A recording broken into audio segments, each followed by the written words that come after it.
Conexión Colombia, una historia del narcotráfico en los años 30 a los 70. La prehistoria del narcotráfico no surgió de un momento a otro.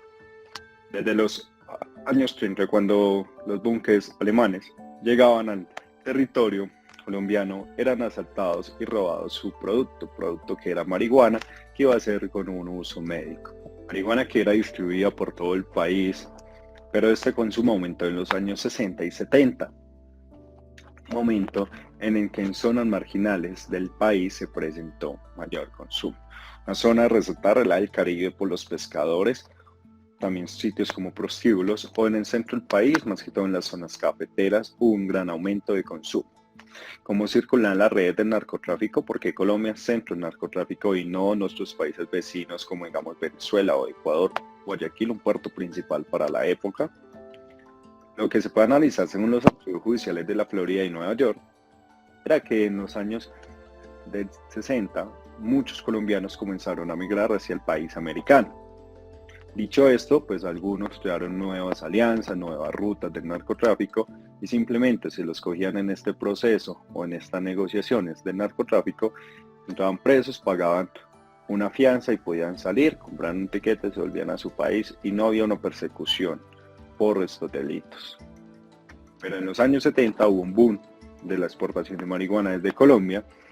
Entonces, cuando Nixon declaró la guerra contra el narcotráfico, inicialmente no estaba en su radar Colombia, pero sí estaban los países como era Turquía por la producción de amapola, Francia donde se producía la opiáceos y México con la marihuana.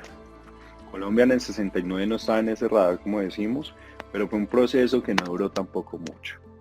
Fue en poco tiempo que Colombia se metió en el radar de los americanos, generando que en cuestión de meses, en el periodo de Misael Pastrana, ejerciera un poder sobre Colombia para evitar la exportación de marihuana a su territorio.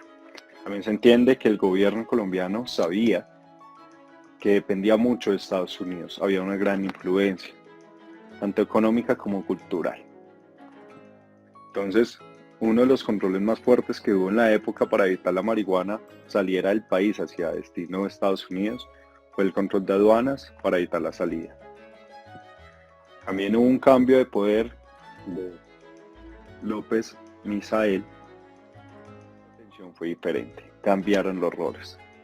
Todo gracias a un escándalo que se generó por la cadena CBC de programa de narcotráfico en Colombia, donde esto llevó que salpicaran muchos mandatos o muchos altos cargos políticos de ese entonces. Hablamos como el ministro de Defensa, que esto conllevó a que generara una debilidad en la conexión con el gobierno de Estados Unidos. Que si el proceso de entender el narcotráfico hoy en día, pues nosotros somos un documental que habla de lo que ha sucedido, más que todo en la historia, no en el futuro. Pero lo único que podemos entender de la historia es que el narcotráfico también ha ayudado como pantalla política para combatir sus objetivos militares. En los años 90, la policía que utilizó Gaviria para acabar con sus objetivos militares, que era más que todo la guerrilla, puede decir que la guerrilla era un gran líder del narcotráfico.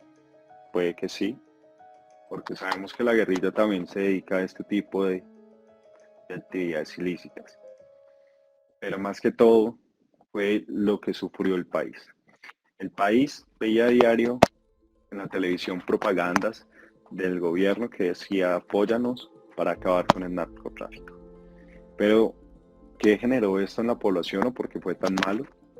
Fue porque la población también se vio vulnerada en sus derechos humanos que fueron saltados por un objetivo. Y toda la justificación fue, todo sea por la guerra contra las drogas. Que si vemos que el proceso fue efectivo o no, lo vemos desde un punto de que el consumo de la marihuana no es el problema. El problema es que se generan bandas, organizaciones criminales que llevan muertos y procesos de deterioro para un gobierno. Entonces es donde el gobierno genera, el narcotráfico genera en el gobierno una inestabilidad para el país. Nos estamos basando del libro de Eduardo Sanz, Conexión Colombia, una historia del narcotráfico en los años 30 a los 70.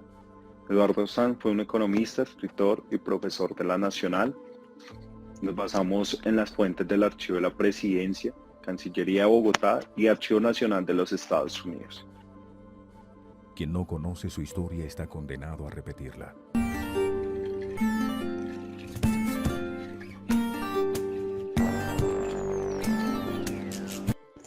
Desde los años 70 Colombia ha sido el principal exportador de cocaína, siendo la cocaína precedida de la marihuana, como consecuencia del apogeo que alcanzó la cocaína industrial a finales de los 80.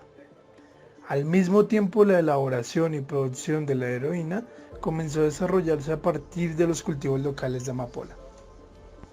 La situación de Colombia frente al narcotráfico es muy compleja por múltiples factores. La pobreza y la falta de presencia del Estado en zonas rurales, tradiciones vinculadas al contrabando, la larga historia de los grupos armados, las condiciones climáticas y agroecológicas favorables para el cultivo de plantas destinadas a la transformación de drogas ilícitas, una ubicación estratégica, ya que es entrada y salida de Sudamérica, una profunda crisis agrícola y una frágil institucionalidad fueron los factores que contribuyen a hacer de Colombia el centro neurológico en América Latina para la producción, procesamiento y tráfico ilícito de drogas.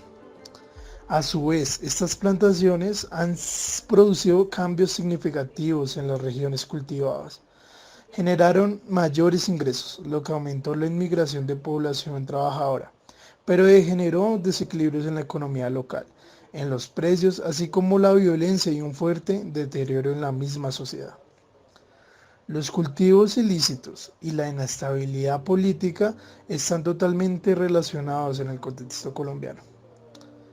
Entre 1981 y 1985, Colombia era responsable del 50% del mercado mundial de cocaína y manejaba una proporción considerable del mercado de marihuana, con una demanda disminuida de Estados Unidos, pero en Europa y en otras partes del mundo como el continente asiático en ascenso. Los ingresos repatriables promediaron un 2,9% del PIB anual.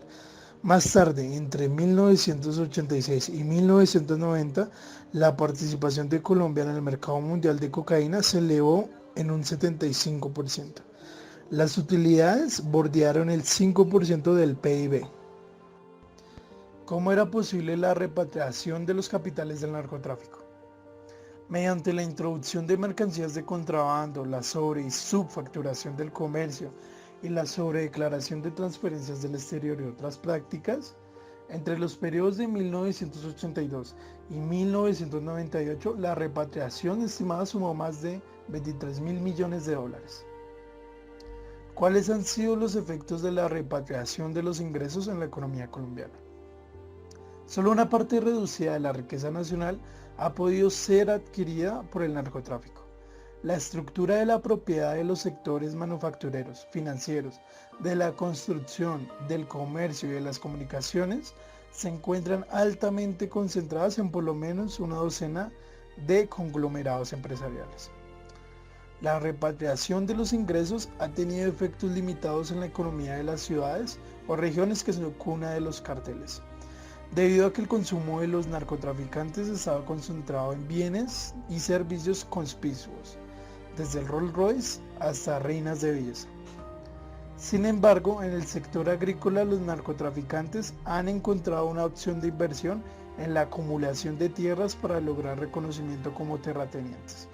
No obstante, esta inversión es pasiva, puesto que las mejores tierras han sido excluidas de la producción agrícola y han sido destinadas a la recreación.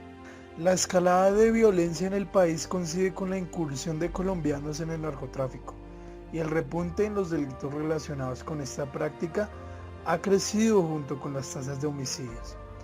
La producción y distribución de drogas ha financiado la guerra en el país, al apoyar el narcotráfico los grupos insurgentes, tanto guerrilleros como paramilitares. El narcotráfico y la sociedad ha experimentado diferentes etapas. En la primera, llamada fase acomodaticia, entre el 80 al 85, el narcotráfico se insertó en instituciones públicas débiles y efectuó alianzas con algunos dirigentes rentistas del país. En la medida en que la repartición de utilidades desbordó la capacidad de acumulación de riqueza en las regiones, se pasó a una fase catalítica, entre el 86 al 90, en la cual mediante el soborno, la intimidación y el terrorismo se intentó preservar las condiciones de santuario, con el consecuente deterioro de la institucionalidad tradicional. De lo contrario que se cree, el narcotráfico no ejerce un papel determinante en la economía colombiana. Esto se debe al tamaño de la misma y el patrón de gasto de los narcotraficantes. La producción y la repatriación de capitales tienen una magnitud reducida con respecto al Producto Interno Bruto del país. En las 2 últimas décadas, la contribución del narcotráfico al Producto Interno Bruto prácticamente ha sido compensada por el crecimiento del gasto público en la administración de justicia y seguridad. Por otro lado, el continuar de la escalada de la confrontación armada es de esperarse que surjan mayores fricciones y distorsiones en los procesos de ahorro e inversión, que en últimas también afectarán al crecimiento económico del país. Ya perseguido, desde un escondite en la selva lanza una frase profética. Porque la cocaína es la bomba atómica de Latinoamérica. ¿Eso qué quiere decir? Quiere decir que con los estimulantes suaves, porque la coca y la marihuana son estimulantes suaves, y con el mercado que aparentemente los norteamericanos necesitan para poder funcionar, ¿sí? Se están gestando los movimientos revolucionarios latinoamericanos.